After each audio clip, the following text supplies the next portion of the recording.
किसान भाइयों, कृषि मित्र चैनल पर आप सभी लोगों का स्वागत है। किसान भाइयों, आज की वीडियो में हमारा टॉपिक होने वाला है पुका बोइंग यानी कि लाल सड़न रोग के बारे में, जो कि गन्ने के अंदर फंगस लगता है। यानी कि गन्ने के अंदर जो है हमारा फंगस लग रही है, इसे किस तरीके से हम कंट्रोल कर सकते हैं, इसकी पहचान क्या है एवं कितने दिनों में यह कंट्रोल होता है, सभी जानकारियाँ आपको देने वाला है। क्योंकि किसान भाइयों ने इस फंगस के लिए बहुत सारे फंगीसाइड के स्प्रे कर दिए, बहुत सारे कीटनाशकों के स्प्रे कर दिए, उर्वरकों को डाल दिया, पर उन्हें बेहतर रिजल्ट देखने को नहीं मिल रहा है। तो यहाँ पर जो किसान भाइयों, मैं आज आपको खाद बताने वाला हूँ। यूरिया खाद के द्वारा आप अपने गन्ने के खेतों के अंदर फंगस जो है लग रहा है पुका बोइंग, इसे किस तरीके से बचा सकते हैं, यह आज का हमारा टॉपिक होने वाला है। बहुत ही महत्वपूर्ण किसान भाइयों टॉपिक होने वाला है। बहुत ही अच्छी तरीके से मैं आपको समझाने वाला हूँ।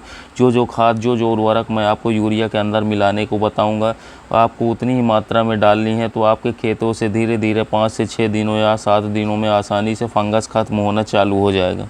किसान भाइयों, इस तरीके से बहुत ही शानदार आपको रिजल्ट मिलेगा। तो कृपया वीडियो को अंत तक बने रहें। चैनल में नया आए हो तो चैनल को सब्सक्राइब कर दें, वीडियो को लाइक करें। तो चलिए शुरू करते हैं। तो किसान भाइयों, सबसे बड़ी जो समस्या होती है वह यह होती है कि कुछ किसान भाई नहीं समझ पाते हैं कि उनके गन्ने के खेतों में पुका बोइंग रोग लगा है या फिर टॉप बोरर यानी कि चोटी बेधक रोग लगा हुआ है। क्योंकि किसान भाइयों, इन दोनों में काफ़ी समानता होती है, इसलिए सही ढंग से आप अगर इसकी पहचान कर लें तो आपके खेतों में आसानी से 7 से 8 दिनों में पुका बोइंग रोग आसानी से छुटकारा पा सकते हैं। इससे ऐसा नहीं है किसान भाइयों कि यह एक ऐसी बीमारी, ऐसा रोग है, इससे आप अपनी फसल को नहीं बचा सकते हैं। किसान भाइयों, यदि आप सही समय पर सही दवाई या सही उर्वरक के साथ दवाओं का मिलाकर स्प्रे या छिड़काव करते हैं तो आसानी से 8-10 दिनों के अंदर आपके खेतों से पुका बोइंग रोग जड़ से समाप्त हो सकता है। तो चलिए शुरू करते हैं। इसके अंदर किसान भाइयों, आपको पहचान करनी है कि अगर गन्ने की पत्तियां जो नहीं आ रही हैं, वह हल्की सफ़ेद व पीली पड़ रही हैं, या फिर ऊपर की पत्तियां मुरझा रही हैं, काली पड़कर सूख रही हैं, या पत्तियां सलवट सी दिखाई दे रही हैं, तो आप समझ लीजिए कि आपके खेतों के अंदर पुका बोइंग रोग लगा है। अब किसान भाइयों, मैं जो फार्मूला बता रहा हूँ, इसे किसान भाइयों यूरिया के साथ मिलाकर नीचे डालना है, यानी कि खेतों में बिखराव करना है। और नीचे से आपको ही डालेंगे तो तुरंत बाद आपको डालने के बाद खेत की सिंचाई भी कर देनी है। खेत के अंदर नमी बनाकर रखनी है किसान भाइयों। कुछ किसान भाई क्या करते हैं कि नमी नहीं बनाते हैं और बाद में फिर कहते हैं कि आपने जो दवा बताई है या उर्वरक बताए वह खेत के अंदर हमारे काम नहीं किया। तो खेत के अंदर किसान भाइयों नमी होना बहुत ही आवश्यक है। नमी बना करके रखेंगे तभी आपको बेहतर रिजल्ट देखने को मिलेगा। दूसरे कुछ किसान भाइयों की यह समस्या आ रही कि वह स्प्रे नहीं कर पा रहे हैं, तो यह फार्मूला है किसान भाइयों, खाद के अंदर मिलाकर आपको नीचे डालने हैं और मात्र 2 से 4 घंटे के अंदर यह काम करना चालू कर देता है। तो किसान भाइयों, इसके कौन कौन से तत्व मिलाने हैं वो मैं आपको बता दे रहा हूँ। सबसे पहले किसान भाइयों आपको बता दूं कि आखिरी में यह फंगस जो है आपकी आनी कहाँ से है। किसान भाइयों, आप बीज जब बोते हैं तो किसान भाइयों गन्ने के बीज के अंदर यदि लाल सड़न रोग की समस्या पहले से चल रही है, यदि आप अपने गन्ने को दोबारा उसी खेत में बो देते हैं तो किसान भाइयों फंगस का अटैक 100% आ जाता है उस खेत में। दूसरा किसान भाइयों, जब यह हमारा जो है खेत में पानी के द्वारा भी फैलती है, यानी कि आपके एक साइड में अगर पुका बोइंग रोग लगा है और आपने खेत के अंदर पानी चला दिया तो यह पूरे खेत में दूसरे साइड तक भी आसानी से पुका बोइंग रोग अटैक कर देता है। तो किसान भाइयों इस बात का ज़रूर ध्यान दीजिएगा। तो अब बात करते हैं कि आप अपने खेत के अंदर से पुका बोइंग रोग का जो अटैक है उससे कैसे छुटकारा पा सकते हैं। तो किसान भाइयों, यह पानी हवा के द्वारा भी फैलता है।